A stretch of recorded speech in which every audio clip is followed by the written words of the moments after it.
അവൻ അപ്പമെടുത്ത് കൃതജ്ഞതാ സ്തോത്രം ചെയ്ത് മുറിച്ച് അവർക്ക് കൊടുത്തുകൊണ്ട് അരുൾ ചെയ്തു, ഇത് നിങ്ങൾക്കു വേണ്ടി നൽകപ്പെടുന്ന എൻ്റെ ശരീരമാണ്. എൻ്റെ ഓർമ്മയ്ക്കായി ഇത് ചെയ്യുവിൻ. അപ്രകാരം തന്നെ അത്താഴത്തിനു ശേഷം അവൻ പാനപാത്രം എടുത്തുകൊണ്ട് അരുൾ ചെയ്തു, ഈ പാനപാത്രം നിങ്ങൾക്കു വേണ്ടി ചിന്തപ്പെടുന്ന എൻ്റെ രക്തത്തിലുള്ള പുതിയ ഉടമ്പടിയാണ്. ലൂക്ക 22:19-20. ലോക ചരിത്രത്തിലെ ദൈവിക ഇടപെടലുകളിൽ പുതിയ ഇതിഹാസം രചിച്ച വാക്കുകളായിരുന്നു അത്. മനുഷ്യന് ജീവൻ നൽകുവാൻ വേണ്ടി സ്വയം ബലിവസ്തുവായി തീർന്ന ദൈവപുത്രന്റെ പുതിയ ഉടമ്പടിയുടെ നിമിഷങ്ങളായിരുന്നു അത്. എക്കാലവും തൻ്റെ പ്രിയ മക്കൾക്ക് തനിക്കൊപ്പമായിരിക്കുവാൻ വരം നൽകിയ അതുല്യമായ ഉടമ്പടി.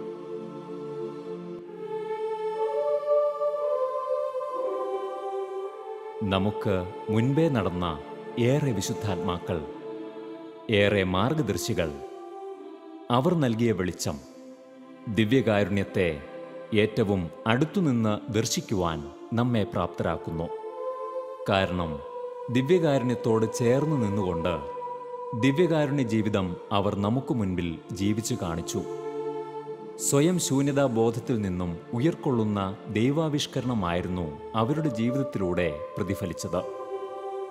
ലാളിത്യവും സ്നേഹമാതൃകയും അവർ ഓരോരുത്തരും ജീവിതത്തിൽ പകർത്തി. ഇന്നും നമുക്കൊപ്പം ചരിക്കുന്ന ചിലരുണ്ട്. ദിവ്യകാരുണ്യത്തിൻ്റെ ജീവിതം ഹൃദയത്തിൽ ജീവിക്കുന്നവർ, ദിവ്യകാരുണ്യനാഥനൊപ്പം ചരിക്കുന്നവർ, തങ്ങളുടെ ജീവിതത്തിലെ ഓരോ നിമിഷവും ദൈവസ്നേഹത്താൽ ജ്വലിക്കുന്നവർ. നിനക്ക് സ്നേഹത്തിൽ വളരണമെന്നുണ്ടെങ്കിൽ പരിശുദ്ധ കുർബാനയിലേക്ക് മടങ്ങി വരിക, ആരാധനയിലേക്ക് മടങ്ങി വരിക. Mother Teresa. അഭിഷേകം നിറഞ്ഞ സംഗീത സബരിയയിലൂടെ കേൾവിക്കാരുടെ ഹൃദയത്തിൽ ഇടം നേടിയ അതുല്യഗാനങ്ങളുടെ സൃഷ്ടാവ്. ദൈവസ്നേഹത്തെ ജീവിതത്തിലൂടെയും വചനപ്രഘോഷണത്തിലൂടെയും ഉദ്ഘോഷിക്കുന്ന ശുശ്രൂഷകൻ. ബേബി ജോൺ കലയന്താനി എന്ന അനുഗ്രഹീത കലാകാരൻ്റെ അനുഭവങ്ങളിലൂടെ അല്പനേരം. പരിശുദ്ധ പരമ ദിവ്യകാരുണ്യത്തിന് നേരവും ആരാധനയും സ്തുതിയും പൂഴ്ചയും ഉണ്ടാകട്ടെ. ഇപ്പോൾ റെക്കോർഡ് സ്റ്റുഡിയോയിൽ ഗാനം റെക്കോർഡ് ചെയ്തുകൊണ്ടിരിക്കുന്ന വേളയിൽ തന്നെ ഇതുപോലുള്ളൊരു അവസരം തീർച്ചയായും ദിവ്യകാരുണ്യനാഥൻ ഈശോ നൽകിയ ഒരു അവസരമായി ഞാനിതിനെ കാണുകയാണ്. കാരണം എൻ്റെ എളിയ സംഗീത ജീവിതത്തിൽ ഏറെ ഗാനങ്ങൾ പരിശുദ്ധ കുർബാനയെ കേന്ദ്രീകരിച്ച് എഴുതുവാനും ചിലതെല്ലാം ഈണം പകരുവാനും ദിവ്യകാരുണ്യം ഈശോ അനുഗ്രഹിച്ചു. എൻ്റെ ജീവിത വഴിത്താരയിൽ ഞാൻ ഓർക്കുന്നു, ഗാനരചനാ വേളയിൽ ദിവ്യകാരുണ്യ സന്നിധിയിലാണ് പലപ്പോഴും ഏറെ നേരം ചിലവഴിക്കുമ്പോൾ കിട്ടുന്ന ആ സ്നേഹനാഥൻ നൽകുന്ന ചില അക്ഷരക്കൂട്ടുകളാണ് ഞാൻ കോറിയിടുക. ഞാൻ ഓർക്കുന്നു, കൃത്യമായി പറഞ്ഞാൽ 1995 ഡിസംബർ 12 മൂവാറ്റുപുഴ ജീവജ്യോതിയിൽ ഒരു ആന്തരിക സൗഖ്യധ്യാനത്തിൽ പങ്കെടുക്കുമ്പോൾ ഒത്തിരിയേറെ മാനസിക ഭാരവും അസ്വസ്ഥതയും വേദനയും നൊമ്പരവും നിറഞ്ഞ ഒരവസ്ഥയിലായിരുന്നു ഞാൻ. അപ്പോൾ ധ്യാനഗുരു, ഞാൻ ഓർക്കുന്നു, ബഹുമാനപ്പെട്ട ജെയിംസ് കക്കുഴി അച്ഛൻ ഇങ്ങനെ പറയുകയാണ്, നിങ്ങളുടെ എല്ലാ ദുഃഖങ്ങളും ആകുലതകളും വേദനകളുമൊക്കെ ഇറക്കി വയ്ക്കുവാനൊരിടം അത് പരിശുദ്ധ കുർബാനയുടെ സവിധമാണ്. ദിവ്യകാരുണ്യ ആരാധനാ വേളയിൽ നിങ്ങൾ എന്തും പറഞ്ഞുകൊള്ളുക, എന്തും പങ്കുവെച്ചുകൊള്ളുക. അങ്ങനെ ദിവ്യകാരുണ്യ ആരാധനാ നിമിഷം ഞാൻ ഓർക്കുന്നു, എൻ്റെ മനസ്സിൻ്റെ ഒത്തിരിയേറെ ആകുലതകൾ വിഷമതകളൊക്കെ ഞാൻ ഈശോയുടെ മുമ്പിൽ പങ്കുവെച്ചു. പ്രത്യേകിച്ച് ഭാവിയെക്കുറിച്ചുള്ള ഉത്കണ്ഠ ആകുലത, ഇതൊക്കെയായിരുന്നു എൻ്റെ മനസ്സിനെ അലട്ടിക്കൊണ്ടിരുന്നത്. അപ്പോൾ ഞാൻ കുർബാനയുടെ സന്നിധിയിലിരുന്ന് എൻ്റെ ഈശോയെ, എന്നെക്കുറിച്ച് എന്താണ് അങ്ങയുടെ പദ്ധതി എന്നൊക്കെ പറഞ്ഞ് ചോദിച്ചുകൊണ്ട് ഞാൻ കർത്താവിൻ്റെ സന്നിധിയിലായിരിക്കുമ്പോൾ, ദിവ്യകാരുണ്യ സവിധയായിരിക്കുമ്പോൾ ഞാൻ ഇന്നും ഓർക്കുന്നു, ഒരു ഒരു വചനം യേശയ്യായുടെ പുസ്തകത്തിൽ പറയുന്നത് പോലെ, ഭയപ്പെടേണ്ട, ഞാൻ നിന്നോട് കൂടെയുണ്ട്. സംഭ്രമിക്കേണ്ട, ഞാനാണ് നിൻ്റെ ദൈവം. ഞാൻ നിന്നെ ശക്തിപ്പെടുത്തുകയും സഹായിക്കുകയും ചെയ്യും. എൻ്റെ വിജയകരമായ വലതുകരം കൊണ്ട് ഞാൻ നിന്നെ താങ്ങി നിർത്തും. ഈ ഭയപ്പെടേണ്ട ഞാൻ നിന്നോട് കൂടെയുണ്ടെന്നുള്ള വചനം എൻ്റെ ജീവിതത്തിൽ ഒരു വലിയ വഴിത്തിരിവ് തന്നെയായിരുന്നു. യുഗാന്തം വരെ എന്നും ഞാൻ നിങ്ങളോട് കൂടെ ഉണ്ടായിരിക്കും. ഞാൻ തിരിച്ചറിഞ്ഞു അത് പരിശുദ്ധ കുർബാനയാണ്. അന്ന് ആ ഭയപ്പെടേണ്ട ഞാൻ നിന്നോട് കൂടെയുണ്ട് എന്നുള്ള ആ വചനത്തിൻ്റെ നിറവിൽ നിന്നാണ് ആദ്യമായി, ഇതിനു മുമ്പ് ഞാൻ കവിതകൾ കുറിക്കുമായിരുന്നു, ആദ്യമായി ഗാനരചനാ മേഖലയിലേക്ക് കടന്നു വന്നത്. ഭയപ്പെടേണ്ട ഞാൻ നിന്നോട് കൂടെയുണ്ട് എന്നുള്ള ആ വചനത്തിൽ തന്നെ തുടങ്ങി ആദ്യത്തെ ഗാനം. അതിപ്രകാരമായിരുന്നു: ഭയപ്പെടേണ്ട മകനേ മകളെ, ഞാൻ നിന്റെ ദൈവമല്ലേ, കരയരുതേ ഇനി എൻ കൺമണിയേ, ഞാൻ നിന്റെ കൂടെയില്ലേ. ഇന്ന് പിന്തിരിഞ്ഞ് നോക്കുമ്പോൾ അന്ന് 1995 കുറിച്ച ആ ആദ്യത്തെ ഗാനം ഭയപ്പെടേണ്ട ഞാൻ നിന്നോട് കൂടെയുണ്ട് എന്നുള്ള ആ ആശയം ആവിഷ്കരിച്ച് കുറിച്ചപ്പോൾ അവിടെ നിന്ന് ഇങ്ങോട്ട് കടന്നു വന്ന എല്ലാ വഴികളിലും പരിശുദ്ധ കുർബാന വലിയ അനുഭവമായി. ജീവിതത്തിൻ്റെ ഏത് വിങ്ങുന്ന നെരിപ്പോടുകളിലും സഹനങ്ങളിലൊക്കെ ആശ്രയം ഒരേ ഒരിടം, അത് യോഹന്നാന്റെ സുവിശേഷം 10-ാം അധ്യായം 10-ാം വാക്യം: ഞാൻ വന്നിരിക്കുന്നത് അവർക്ക് ജീവനുണ്ടാകുവാനും അത് സമൃദ്ധമായി ഉണ്ടാകുവാനുമാണ്. ഈ ബോധ്യത്തിൽ നിന്നും പരിശുദ്ധ കുർബാനയുടെ സന്നിധിയിൽ പോയിരിക്കും. തമ്പുരാനെ എന്താണ് എഴുതേണ്ടതെന്ന് ചോദിക്കും. അവിടെ നിന്ന് കിട്ടുന്ന വരികൾ, അവിടെ നിന്ന് കിട്ടുന്ന അക്ഷരക്കൂട്ടുകൾ ഇന്നിപ്പോൾ ഓർക്കുന്നു. സക്രാരി തന്നിൽ നിത്യം വാഴുന്ന സത്യസ്നേഹസ്വരൂപനേ, പിന്നെ പരിശുദ്ധ പരമമാം ദിവ്യകാരുണ്യമേ, ഇന്നുമെന്നും അങ്ങയ്ക്കാരാധന. ദിവ്യകാരുണ്യനാഥ, ജീവിക്കും ദൈവപുത്ര, വറ്റാത്ത സ്നേഹമായി സ്വർഗീയ ധാരയായി ആത്മാവിൽ നീ വന്നാലും ബലവാൻ ബലഹീനനാകാതിരിക്കാൻ, ബലഹീനൻ ബലവാനാകാൻ, ബലവാനാം ദൈവം ബലിവേദി തന്നിൽ ഇന്നുമേഴുന്നള്ളുന്നു, തന്നെ തന്നെ നൽകുന്നു. അങ്ങനെ പോയാൽ എൻ്റെ സ്നേഹഹൃദയങ്ങളെ, ഒരുപാട് സ്നേഹം അത് പരിശുദ്ധ കുർബാന നമുക്ക് നൽകുന്നു. ജീവിതത്തിൽ ഏറ്റവും വലിയ നേട്ടം, ഒരു മനുഷ്യൻ്റെ ജീവിതത്തിൽ ഏറ്റവും വലിയ ഉന്നതി, നേട്ടം, ശ്രേഷ്ഠത, ധന്യത എന്ന് പറയുന്നത് അത് പരിശുദ്ധ കുർബാനയുടെ സവിധമണയുമ്പോഴാണ്. പരിശുദ്ധ ദിവ്യകാരുണ്യനാഥൻ ജീവിതത്തിൽ കടന്നു വരുമ്പോൾ, ഹൃദയത്തിൽ കടന്നു വരുമ്പോൾ, ആ വ്യക്തി ലോകത്തിലെ ഏറ്റവും വലിയ ധനവാനായി മാറുന്നു, ലോകത്തിലെ ഏറ്റവും ഉന്നതനായി മാറുന്നു. കാരണം ഉന്നതനായ രാജാവ്, സ്വർഗീയ രാജാവ്, സർവജ്ഞനായ ഭരണകർത്താവ്, ആ നാഥനെക്കുറിച്ച് എന്താ പറയുക? ഏകാന്തയാമങ്ങളിൽ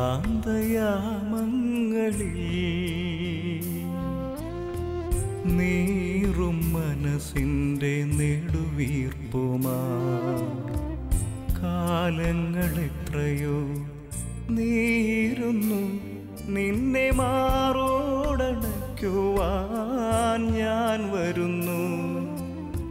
ഏകാന്തയാമങ്ങളിൽ നീറും മനസ്സിൻ്റെ നെടുവീർപ്പുമാ, കാലങ്ങളെത്രയോ നീരുന്നു നിന്നെ മാറോടണയ്ക്കുവാൻ ഞാൻ വരുന്നു.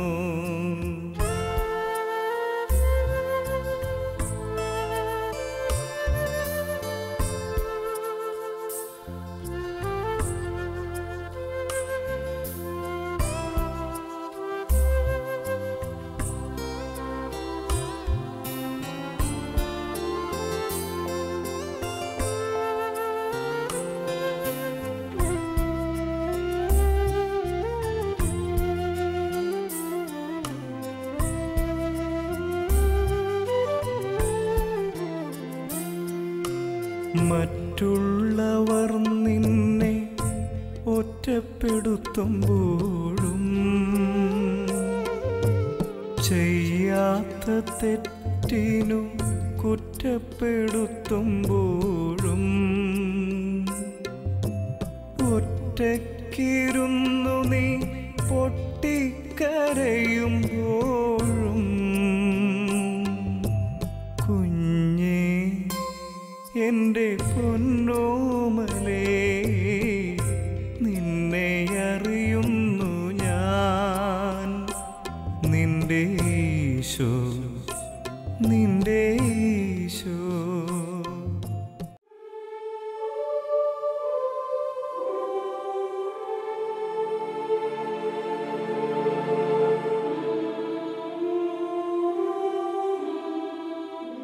യേശു അവരോട് പറഞ്ഞു, ഞാനാണ് ജീവന്റെ അപ്പം. എൻ്റെ അടുത്തു വരുന്നവന് ഒരിക്കലും വിശക്കുകയില്ല. എന്നിൽ വിശ്വസിക്കുന്നവന് ദാഹിക്കുകയുമില്ല. യോഹന്നാൻ 6:35. അതെ, ഈ ലോകമോഹങ്ങൾ ജീവിതങ്ങളിൽ ഉണർത്തുന്ന അടങ്ങാത്ത വിശപ്പിനും കണ്ണുനീരും വേദനകളും ഹൃദയത്തിൽ പകരുന്ന ദാഹത്തിനും പ്രതിവിധി ദിവ്യകാരുണ്യമാണ്.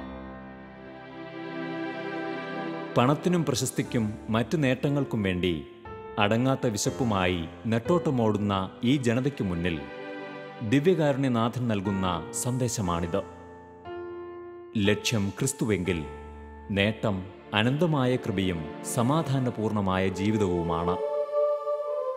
ഏറെ ജീവിത ലക്ഷ്യങ്ങൾക്ക് പിന്നാലെ നിർത്താതെ യാത്ര ചെയ്താലും ഒരുവന് സമാധാനവും സന്തോഷവും സംതൃപ്തിയും പകരുവാൻ ദൈവത്തിനു മാത്രമേ കഴിയൂ. ഇത് ഒരു തിരിച്ചറിവാണ്. ജീവിതത്തിൽ ദൈവം കൈപിടിച്ച് നടത്തിയ വഴിയെ നടക്കുവാൻ മനസ്സായപ്പോൾ ഇദ്ദേഹത്തിന് ലഭിച്ച തിരിച്ചറിവ്. ഒരു ഗാനം എഴുതുവാനിടയായ ഒരനുഭവം ഓർത്തു പോവുകയാണ്. 2002 നവംബർ 17 എറണാകുളത്തുള്ള മറൈൻ ഡ്രൈവിൽ വെച്ച് ഒരു വിശ്വാസ സംഗമം നടന്നു. എല്ലാ വിശ്വാസികളും ഒരുമിച്ച് ചേർന്ന് വിശുദ്ധ തോമാസ് ശ്ലീഹ ഭാരതത്തിൽ വന്നതിൻ്റെ, ഫ്രാൻസിസ് സേവർ ഭാരതത്തിൽ വന്നതിൻ്റെ ജൂബിലി കൊണ്ടാടുകയാണ്. വലിയ ആ സദസ്സിൽ സംഗീത ശുശ്രൂഷ, ഗാന ശുശ്രൂഷ ഒരുങ്ങുമ്പോൾ അന്ന് ആ ചടങ്ങ് ഉദ്ഘാടനം ചെയ്യുന്നത് ആദരണീയനായ അന്നത്തെ പ്രസിഡന്റ് APJ അബ്ദുൽ കലാം ആണ്. രാഷ്ട്രപതിയെ വരുന്നത്, പ്രസിഡൻ്റാണ് വരുന്നത്. അപ്പോൾ അദ്ദേഹത്തിന് വേണ്ടി സ്വാഗതഗാനം തയ്യാറാക്കുക, ഭാരതസഭയുടെ നാമത്തിൽ ഒരു ഗാനം തയ്യാറാക്കുക, അത് KCBC ദൗത്യം ഏൽപ്പിച്ചു. എനിക്കത് വലിയൊരു അനുഭവം തന്നെയായിരുന്നു. എന്താണെങ്കിലും അന്ന് ആ ഗാനമൊക്കെ തയ്യാറാക്കി, ഭാരതമേ ഉണരൂ ഉണരൂ, അത് ഗാനം ഞാൻ കുറിച്ചു. ശ്രീ പീറ്റർ ചേരാനൊരു ഈണം നൽകി. അങ്ങനെ ഞങ്ങൾ ഈ രാഷ്ട്രപതി വരുന്ന അന്ന് തന്നെ പ്രസിഡൻറ്റിൻ്റെ വേദിക്കരികിൽ തന്നെയാണ് ഞങ്ങൾ ഗാനശുശ്രൂഷകരുടെയും വേദി. അത് വലിയൊരു അനുഭവം തന്നെയായിരുന്നു. അതാണെങ്കിൽ രാവിലെ അന്ന് ഞങ്ങൾ പ്രാക്ടീസിന് വേണ്ടി മറൈൻ ഡ്രൈവിലെത്തി, സ്റ്റേജൊക്കെ ഒരുങ്ങിയിരിക്കുന്നു. അതിരാവിലെ തന്നെ പ്രാക്ടീസ് ആരംഭിച്ചു. ഉച്ചസമയമായപ്പോൾ എല്ലാവരും ഭക്ഷണത്തിന് വേണ്ടി പിരിയുമ്പോൾ ഞാൻ ശ്രദ്ധിച്ചു, എല്ലാവർക്കും POCയിൽ നിന്നും ഒരു ബാഡ്ജ് ധരിക്കുവാൻ കൊടുത്തിരുന്നു. കാരണം ഔദ്യോഗികമായിട്ട് വേദിയിൽ വേണമെങ്കിൽ ആ ബാഡ്ജ് ഉണ്ടാവണം. അപ്പോൾ ഞാൻ നോക്കിയപ്പോൾ എൻ്റെ ബാഡ്ജ് എവിടെ നഷ്ടപ്പെട്ടിരിക്കുന്നു. അവിടെയെല്ലാം പരിശോധിച്ചു, പക്ഷേ ബാഡ്ജ് കണ്ടില്ല. എനിക്കാകെ വിഷമമായി. ഒരു കാര്യം മനസ്സിലാക്കി, ഭക്ഷണത്തിന് പുറത്തു പോയി കഴിഞ്ഞാൽ പിന്നെ തിരിച്ചു കയറണമെങ്കിൽ ആ ബാഡ്ജ് ഉണ്ടായിരിക്കണം, ഇല്ലെങ്കിൽ തിരികെ വേദിയിലെത്താൻ കഴിയുകയില്ല. അവിടെ സെക്യൂരിറ്റി തടയും. ഏതായാലും ഞാൻ ഒരു കാര്യം തീരുമാനിച്ചു, ഭക്ഷണം കഴിച്ചില്ലെങ്കിലും വെള്ളം കുടിച്ചില്ലെങ്കിലും ശരി, ഇന്ന് ഈ വേദിയിൽ ഗാനശുശ്രൂഷ നടത്തണം, പ്രസിഡന്റിനെ അടുത്ത് കാണണം. ഇതായിരുന്നു എൻ്റെ വലിയ ആഗ്രഹം. ഞാനങ്ങനെ കൂട്ടുകാരെല്ലാം ഭക്ഷണത്തിന് പിരിഞ്ഞപ്പോൾ, ഓർക്കസ്ട്രയും മറ്റ് ഗ്രൂപ്പുകളെല്ലാം ഭക്ഷണത്തിന് പിരിഞ്ഞപ്പോൾ ഞാനൊരു കൂട്ടുകാരനോട് പറഞ്ഞു, ഗിറ്റാർ വായിക്കുന്ന സുഹൃത്തിനോട് പറഞ്ഞു, നീ തിരിച്ചു വരുമ്പോൾ ഒരു ബോട്ടിൽ വെള്ളം കൂടി വാങ്ങിച്ചു കൊണ്ട് വരണം എന്ന് പറഞ്ഞു. അദ്ദേഹം സമ്മതിച്ചു പോയി. ഞാൻ മാത്രം വേദിയിലിരിക്കുക. അദ്ദേഹം തിരികെ വന്നപ്പോൾ ഞാൻ ചോദിച്ചു, വെള്ളം എവിടെ? അപ്പോൾ സുഹൃത്ത് പറഞ്ഞു, വെള്ളം വാങ്ങിച്ചുകൊണ്ട് വന്നതായിരുന്നു, പക്ഷേ സെക്യൂരിറ്റി അത് തടഞ്ഞു വെച്ചു, സ്റ്റേജിലേക്ക് ഒന്നും കൊണ്ടുപോകാൻ പാടില്ല എന്ന് പറഞ്ഞു. ഏതായാലും ഉച്ചസമയം ദാഹമുണ്ട്, തൊണ്ട വരളുന്നു, വിശപ്പുണ്ട്, എങ്കിലും ഞാനത് സഹിച്ചു. മറ്റൊന്നുമല്ല, രാഷ്ട്രപതിക്ക് വേണ്ടി അല്ലെങ്കിൽ ആ ചടങ്ങിൽ ഗാനം ആലപിക്കണം. അങ്ങനെ 4 മണിക്ക് വരാമെന്നേറ്റിരുന്ന ആ ചടങ്ങിൽ ഏറ്റിരുന്ന രാഷ്ട്രപതി എത്തിയപ്പോൾ സമയം വൈകുന്നേരം 7 മണി. ഞാൻ ദാഹിച്ച് പൊരിഞ്ഞു നിൽക്കുകയാണ്. വീണ്ടും സമയം കടന്നുപോയി. എന്താണെങ്കിലും ചടങ്ങ് തീർന്നപ്പോൾ രാത്രി 9-9:30 സമയത്തോളമായി. ഒത്തിരിയേറെ വിശപ്പുണ്ടായിരുന്നു, ദാഹമുണ്ടായിരുന്നു. പക്ഷേ അതൊന്നും ഞാൻ വകവയ്ക്കാതെ ഞാൻ ഏറ്റെടുത്ത ദൗത്യം ഏറ്റവും മനോഹരമായി നിർവഹിക്കുവാനും ഈ രാഷ്ട്രപതിയുടെ വേദിയിൽ നിന്ന് പാടുവാനുള്ള ആ അനുഭവം ഹൃദയത്തിൽ സൂക്ഷിക്കുവാനും വേണ്ടി തന്നെ അത്രമാത്രം തീക്ഷ്ണതയോടെ ഞാൻ അവിടെ പ്രവർത്തിച്ചു. ആ ചടങ്ങിൽ പങ്കെടുത്തു, ഗാനം പാടി. പിറ്റേന്ന് അത് എല്ലാം മനോഹരമായി പര്യവസാനിച്ചതിൽ എനിക്ക് സന്തോഷം തോന്നി. വിശപ്പ് സഹിച്ചാലെന്താ, ദാഹം സഹിച്ചാലെന്താ, അങ്ങനെ ഒരു വേദിയിൽ ആയിരിക്കാൻ കഴിഞ്ഞല്ലോ. അതായിരുന്നു എൻ്റെ മനസ്സിൻ്റെ വലിയ ഒരു മനസ്സിന് കിട്ടിയ ഒരു വലിയ സംതൃപ്തി. പിറ്റേന്ന് ഞാൻ അതേ ഇടത്ത് തന്നെ, അതായത് പിറ്റേന്ന് എറണാകുളത്ത് വെച്ച് തന്നെ ഞാൻ സെൻറ്റ് പോൾസ് എന്ന ബുക്ക് സ്റ്റാളിൽ ചെന്നൊരു 1-2 പുസ്തകമൊക്കെ വാങ്ങി ഞാൻ തിരികെ നടക്കുമ്പോൾ എറണാകുളം ബസലിക്ക പള്ളിയുടെ ഓപ്പോസിറ്റാണ്, മുൻഭാഗത്താണ് നിത്യാരാധന ചാപ്പലുണ്ട്. അവിടെ വന്ന് വളരെ തിടുക്കത്തിൽ ഞാൻ ഒന്ന് കുമ്പിട്ടു എന്ന് വരുത്തി തീർത്ത് ഞാൻ അതിവേഗം മുന്നോട്ട് നടന്നു. കാരണം അന്ന് എനിക്ക് നന്നായി വിശക്കുന്നുണ്ടായിരുന്നു. പിറ്റേന്നുള്ള സംഭവം ഞാൻ പറയുക, നന്നായി വിശക്കുന്നുണ്ടായിരുന്നു. ഞാനിങ്ങനെ 1-2 ചുവട് മുന്നോട്ട് വെച്ചപ്പോൾ ഈ ദിവ്യകാരുണ്യനാഥൻ, ഈ നിത്യാരാധന ചാപ്പലിൽ ദിവ്യകാരുണ്യനാഥൻ്റെ സ്വരം പോലെ, ഇന്ന് നിനക്ക് നല്ല വിശപ്പുണ്ടല്ലേ? ഞാൻ ഒരു നിമിഷം നിന്നു. പിന്നെ ആ ചിന്ത, ആ ദിവ്യകാരുണ്യനാഥൻ്റെ വാക്കുപോലെ എൻ്റെ മനസ്സിൽ ജ്വലിച്ചപ്പോൾ ഞാൻ മെല്ലെ തിരികെ നടന്നു. മറ്റൊന്നുമല്ല, കഴിഞ്ഞ ദിവസം വിശപ്പും ദാഹവും സഹിച്ച് ഞാൻ നിന്നു. ഇന്ന് ആ നിത്യാരാധന ചാപ്പലിലെ ദിവ്യകാരുണ്യ ഈശോയെ ജസ്റ്റ് ഒന്ന് കുമ്പിട്ടൊന്ന് വരുത്തി തീർത്ത് ഞാൻ അതിവേഗം വിശപ്പ് നിറഞ്ഞ മനസ്സോടെ ഞാൻ നടക്കുകയാണ്. എന്താണെങ്കിലും ഞാൻ തിരികെ വന്നിട്ട് ആ നിത്യാരാധന ചാപ്പലിനുള്ളിൽ നിന്ന് കയറിയേക്കാമെന്ന് വെച്ചു. നിത്യാരാധന ചാപ്പലിനുള്ളിലേക്ക് കയറി അവിടെ ചെന്ന് ഞാൻ മുട്ടുകുത്തിയിട്ട് ഞാൻ ദിവ്യകാരുണ്യ ഈശോയെ നോക്കി. ഈശോയെ നോക്കിയപ്പോൾ അല്പം ഭാവനാപൂർണ്ണം ഞാൻ പറയുകയാണ്. ആ ഈശോ എന്നോട് പറയുന്നത് പോലെ, മോനെ, ഇന്നലെ നിനക്ക് വിശപ്പും ദാഹവും ഉണ്ടായി. നിൻ്റെ പ്രസിഡന്റിനെ കാണുവാൻ വേണ്ടി നീ ഒത്തിരിയേറെ തീഷ്ണതയോടെ കാത്തിരുന്നു. ഇന്ന് നിനക്ക് വിശപ്പും ദാഹവും ഉണ്ടായപ്പോൾ എൻ്റെ മുൻപിൽ നിന്ന് വരാൻ പോലും സമയമില്ലാതെ നീ അതിവേഗം മുന്നോട്ട് നീങ്ങി. ഇതെനിക്കൊരു വലിയ തിരിച്ചറിവായിരുന്നു. എന്നിട്ട് വീണ്ടും ഈശോ പറയുന്നത് പോലെ, പ്രസിഡന്റിനെ നീ കാത്തിരുന്നു, തീഷ്ണതയോടെ വിശപ്പും ദാഹവും സഹിച്ചു. തീർച്ചയായും നിൻ്റെ പ്രസിഡൻ്റാണ്, നിൻ്റെ അധികാരിയാണ്, നീ ആദരിക്കണം, സ്നേഹിക്കണം. പക്ഷേ ഒരു ചോദ്യം, നിനക്ക് പ്രസിഡന്റിനെ അറിയാം, പ്രസിഡന്റിന് നിന്നെ അറിയാമോ? ഞാനവിടെ അതിൽ അങ്ങനത്തെ ആ ചോദ്യം എൻ്റെ മനസ്സിൽ ഇങ്ങനെ നിറവായി നിന്നു. വീണ്ടും, നിനക്ക് പ്രസിഡന്റിൻ്റെ അടുത്തേക്ക് പോകണമെന്നും ഒന്ന് സംസാരിക്കണമെന്നും ആഗ്രഹമുണ്ടെന്ന് കരുതുക, അത്ര എളുപ്പമാണോ? അതും ഞാൻ ചിന്തിച്ചു, അത് അത്ര എളുപ്പമല്ല. കാരണം ഞാൻ ചെല്ലുമ്പോഴേക്കും ബ്ലാക്ക് കാറ്റ്സ് തടയും. ഞാൻ ഈശോയുടെ സന്നിധിയിലെല്ലാം ഈശോയുടെ ചോദ്യമെല്ലാം ശ്രമിച്ചു നിൽക്കുക. എന്നിട്ട് ഈശോ ഇങ്ങനെ പറയുന്നത് പോലെ, മോനെ, ഇതാ നിന്നെ കാത്തിരിക്കുന്ന ഞാൻ. പ്രസിഡന്റിനെ നിനക്കറിയാം, പക്ഷേ നിന്നെ പ്രസിഡന്റ് അറിയണം എന്നൊരു യാതൊരു നിർബന്ധവുമില്ല. എന്നാൽ നിന്നെ അറിയുന്നതിനേക്കാൾ കൂടുതൽ അറിയുന്നു നിന്നെ ഞാൻ. എൻ്റെ അരികിൽ വരുവാൻ ആരും നിന്നെ തടയുകയില്ല. എപ്പോഴും നിനക്ക് വേണ്ടി കാത്തിരിക്കുന്ന ഹൃദയവുമായി, തുടിക്കുന്ന ഹൃദയവുമായി ഞാനിവിടെയുണ്ട്. പക്ഷേ മനുഷ്യർ എപ്പോഴും ഇങ്ങനെയാ മകനെ, വളരെ സാന്ദർഭികമായി എന്നെ അവർ മറക്കും. ഇന്ന് വിശപ്പുണ്ടായി, ഒന്ന് കയറാൻ പോലും സമയം കാണിക്കാൻ നീ തിരക്കിട്ട് നടന്നു. പക്ഷേ ഞാൻ വന്നിരിക്കുന്നത് ഹൃദയപൂർവ്വം നിൻ്റെ ജീവിതത്തിൽ നിറവായി മാറുവാനാണ്. ഈ ഉൾച്ചിന്ത ഈ ഈശോ പങ്കുവെച്ച ആ സ്നേഹത്തിൻ്റെ അനുഭവം എൻ്റെ കണ്ണുകളിൽ നിറവായി മാറി, കണ്ണുനീരായി മാറി. ഞാൻ അവിടെ മുട്ടുകുത്തി സാഷ്ടാംഗം പ്രണമിച്ച് പറഞ്ഞു, ഇല്ല ഈശോയെ, ഞാൻ അങ്ങയെ സ്നേഹിക്കുന്നു. പലപ്പോഴും ശരിയാണ്, ഞാൻ നിനക്ക് വേണ്ട ആദരവോ ആരാധനാ ഹൃദയമോ ഒന്നും ഞാൻ തരാറില്ല. പേരിന് ചിലപ്പോൾ ഒന്ന് ഭവ്യതയോടെ വണങ്ങി കുമ്പിട്ടു എന്നൊക്കെ വരാം, പക്ഷേ ഹൃദയത്തിൽ എത്രമാത്രം സ്നേഹമുണ്ടെന്ന് എനിക്കറിയില്ല ഈശോയെ എന്ന് പറഞ്ഞ് അവിടെ നിന്നൊരു ഒരു കാര്യം ഞാൻ ഈശോയോട് പറഞ്ഞു.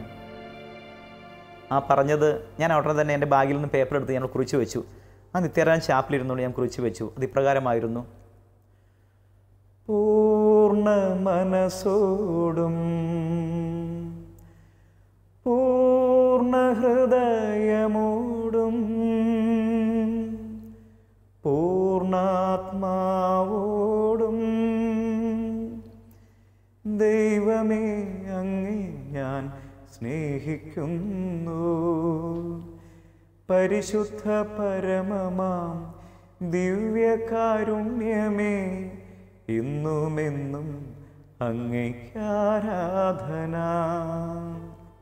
ഈ ഗാനം ഒരുപക്ഷെ നിങ്ങൾ കേട്ടിട്ടുണ്ടാവാം. ഇനിയും കേൾക്കുമ്പോൾ ഓർക്കണേ, ഇതിന് പിന്നിൽ ഇങ്ങനെയുള്ള ഒരു ദിവ്യകാരുണ്യ സ്നേഹത്തിൻ്റെ കയ്യൊപ്പ് ഉണ്ട്.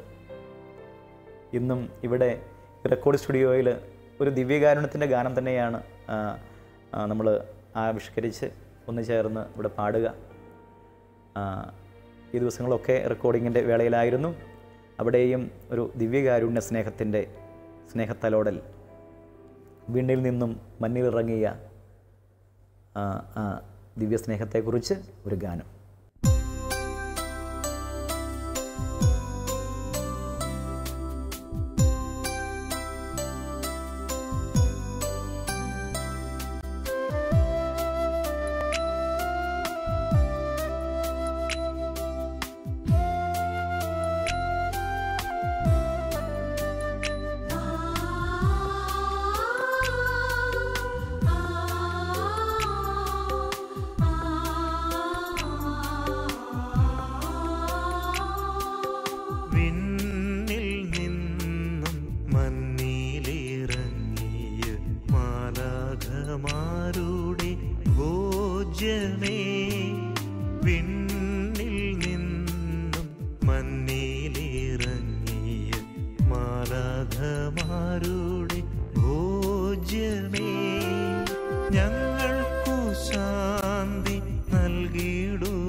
മക്കളോട് കൂടെയായിരിക്കുവാൻ സ്വർഗം വിട്ടിറങ്ങി വന്ന ബലിയായി തീർന്ന ദൈവം, യാഗവേദിയിൽ നിന്നും ഹൃദയത്തിലേക്ക് എഴുന്നള്ളി വരുന്ന ദൈവം, സ്വർഗത്തിൽ നിന്നിറങ്ങിയ ജീവന്റെ അപ്പം, അനന്തമായ കൃപാവരങ്ങൾ പകർന്നു നൽകിക്കൊണ്ട് അവനെ സമ്പന്നനാക്കാൻ കൊതിക്കുന്ന ദൈവം.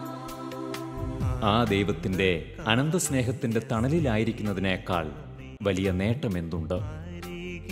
ആ ദൈവത്തോട് ഒപ്പം വസിക്കുന്നതിനേക്കാൾ വലിയ ഭാഗ്യമെന്തുണ്ട്? ഈ വലിയ ഭാഗ്യം നമുക്കായി നൽകപ്പെട്ടിരിക്കുന്നു. സ്വർഗം തുറന്ന് നമ്മുടെ ഹൃദയത്തിലേക്ക് കടന്നു വരുവാനും ജീവിതത്തെ പ്രകാശിതമാക്കുവാനും അവിടുന്ന് മനസ്സായിരിക്കുന്നു. വിശുദ്ധ കുർബാനയിലൂടെ ഈ നേട്ടം അനുദിനം കൈവരിക്കുവാനുള്ള കൃപ അത് സഭ നമുക്കായി ഒരുക്കിയിരിക്കുന്നു.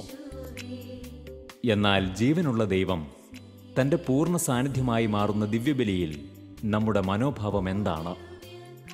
അനുദിന ബലിയിൽ അവിടുത്തെ സ്വീകരിക്കുവാൻ ഓടിയെത്താൻ നമുക്ക് കഴിയാറുണ്ടോ?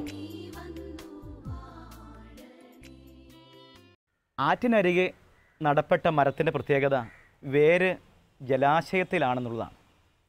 അപ്പോൾ അതിന് വേനൽക്കാലത്തെ ഭയപ്പെടേണ്ടി വരികയില്ല. ഇലകൾ എന്നും പച്ചയാണ്. യഥാകാലം ഫലങ്ങൾ നൽകിക്കൊണ്ടേയിരിക്കും. നമ്മുടെ ജീവിത ബാന്ധാവിൽ ഭയപ്പെടാതെ മുന്നേറുവാൻ, യഥാകാലം ഫലങ്ങൾ പുറപ്പെടുവിക്കുവാൻ, എന്നും സമൃദ്ധിയുടെ പച്ചപ്പുണ്ടാകുവാൻ നമ്മുടെ വേരുകൾ, ജീവിത വേരുകൾ പരിശുദ്ധ കുർബാനയിലേക്ക് ഊന്നിയിരിക്കണം. അങ്ങനെ ആയിരിക്കുമ്പോൾ എന്നും സമൃദ്ധി നൽകുന്ന ദൈവം, ദിവ്യകാരുണ്യം നമ്മുടെ കൂടെ നിൽക്കും. ഈ ബോധ്യത്തിൽ നിന്ന് തന്നെയാണ് എൻ്റെ ഇളയ ജീവിതവും ഞാൻ സമർപ്പിച്ചത്. പ്രത്യേകിച്ച് ഗാനരചന മേഖലയിൽ, സംഗീതാത്മക വേദിയിൽ എന്താണ് ചെയ്യേണ്ടത്? അത് ഈശോയോട് ചേർന്നിരുന്നു കൊണ്ട് അവിടുന്ന് നൽകുന്ന പ്രചോദനം ഉപയോഗിച്ച്, അല്ലെങ്കിൽ ആ പ്രചോദനം സ്വീകരിച്ച് രചന നടത്തുക. അങ്ങനെ ചെയ്യുമ്പോൾ അത് വലിയ അനുഗ്രഹമായി, അഭിഷേകമായി, ഹൃദയത്തിൽ നിറവായി മാറുന്നു. എന്നെ കൂടാതെ നിങ്ങൾക്കൊന്നും ചെയ്യുവാൻ സാധ്യമല്ല എന്നാണല്ലോ ഈശോ പറഞ്ഞത്. അതുകൊണ്ട് പ്രിയമുള്ളവരെ, ഒരു നിർബന്ധം തന്നെ ജീവിതത്തിൽ പകർത്തുവാൻ കർത്താവ് കൃപ നൽകി. അത് മറ്റൊന്നുമല്ല, എല്ലാ ദിവസവും പരിശുദ്ധ കുർബാനയിൽ കേന്ദ്രീകരിച്ച ഒരു പ്രയാണം. കഴിഞ്ഞ 18 വർഷത്തോളമായി കർത്താവിൻ്റെ വലിയ കൃപ കൊണ്ട് ഒരു ദിവസം പോലും മുടങ്ങാതെ തന്നെ ഈശോയോട് ചേർന്നായിരിക്കുവാൻ കർത്താവ് കൃപ നൽകുന്നു. പ്രത്യേകിച്ച് ഞാൻ ഓർക്കുന്നു, വിദേശ പ്രോഗ്രാമുകളൊക്കെ വരുമ്പോൾ ഞാൻ സംഘാടകരോട് ചോദിക്കാറുണ്ട്, എല്ലാ ദിവസവും കുർബാന അർപ്പിക്കാൻ കഴിയുന്ന ഇടമാണോ? അതേ എന്ന് അവർ പറയുമ്പോൾ ഒത്തിരി സന്തോഷം തോന്നാറുണ്ട്. കാരണം എല്ലാ ദിവസവും പരിശുദ്ധ കുർബാന അർപ്പിച്ച് ആ സ്നേഹ ഊർജം സ്വീകരിച്ച് മുന്നേറുമ്പോൾ അതാണ് ജീവിതത്തിൻ്റെ ഏറ്റവും വലിയ ധന്യതയെന്ന് തിരിച്ചറിയുവാൻ പരിശുദ്ധാത്മാവ് കൃപ നൽകുന്നു. കുടുംബത്തിൻ്റെ ഉള്ളറകളിലെ എല്ലാ അവസ്ഥകളിലും കർത്താവിൻ്റെ ഈ വലിയ സ്നേഹകൃപയാണ് നിദാനം, മുന്നോട്ടുള്ള ജീവിതത്തിൻ്റെ പ്രയാണത്തിൽ ശക്തിയായി, ബലമായി കൂടെ നിൽക്കുക. അതുകൊണ്ട് തന്നെ ആ പരിശുദ്ധ ദിവ്യകാരുണ്യ സ്നേഹത്തെ നന്ദിയോടെ ഓർക്കുന്നു. കർത്താവെ, എന്നും അങ്ങ് ഉണ്ടായിരിക്കണമേ, അങ്ങ് കരം പിടിക്കണമേ എന്നുള്ള പ്രാർത്ഥന മാത്രമാണ് ഹൃദയത്തിലുള്ളത്. ആയതിനാൽ ഇത് ശ്രവിച്ചുകൊണ്ടിരിക്കുന്ന, അത് കണ്ടുകൊണ്ടിരിക്കുന്ന എല്ലാ പ്രിയപ്പെട്ട ഹൃദയങ്ങളോടും ഒരു സ്നേഹ പങ്കുവയ്ക്കൽ ഇതാണ്. ജീവിതത്തിലെ ഏറ്റവും വലിയ നേട്ടം അത് പരിശുദ്ധ കുർബാനയാകട്ടെ. എപ്പോഴും നമ്മുടെ എല്ലാ കാര്യങ്ങളും തുറന്നു പറയുന്ന ഇടം പരിശുദ്ധ കുർബാനയുടെ സന്നിധിയാകട്ടെ. ഏറ്റവും നല്ല സുഹൃത്തും വഴികാട്ടിയും രക്ഷകനും എല്ലാം ആ പരിശുദ്ധ ദിവ്യ സ്നേഹമാകട്ടെ. പരിശുദ്ധ പരമ ദിവ്യകാരുണ്യത്തിന് എന്നേരവും ആരാധനയും സ്തുതിയും പുകഴ്ചയും ഉണ്ടായിരിക്കട്ടെ. ആമേൻ.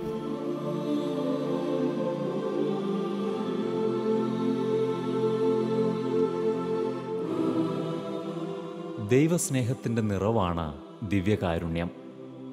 പാപമോചനവും കൃപാവരങ്ങളും നൽകി മനുഷ്യനെ സമ്പന്നനാക്കുന്ന നിധിയാണത്. വിശുദ്ധ മാക്സിമില്യൻ കോൾബെ പറയുന്നു, മാലാഖമാർ മനുഷ്യനോട് അസൂയപ്പെടുന്നത് ഒരേ ഒരു കാര്യത്തിനാണ്, അതാണ് ദിവ്യകാരുണ്യം.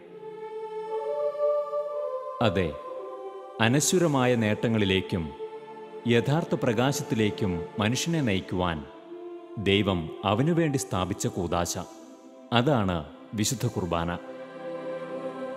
മാലാഖമാരേക്കാൾ മനുഷ്യരെ സ്നേഹിക്കുന്ന ദൈവം അവനിലേക്ക് ഇറങ്ങി വരുന്ന ദിവ്യ കൂദാശയാണത്. ഈ അനന്ത സ്നേഹത്തിൽ നമുക്ക് പങ്കുചേരാം. ഈ ദിവ്യകാരുണ്യത്തോട് കൂടെയായിരിക്കാം. തൻ്റെ സംഗീതയാത്രയിൽ എന്നും തുണയാകുന്ന ദൈവസ്നേഹത്തെ ഇദ്ദേഹം വെളിപ്പെടുത്തുമ്പോൾ അത് നമുക്കൊരു മാതൃകയാണ്. ദിവ്യകാരുണ്യത്തിൽ അലിഞ്ഞുചേർന്ന് ബലിയായി തീരുവാനുള്ള പ്രചോദനം ഹൃദയത്തിനേകുന്ന സവിശേഷമായ മാതൃക.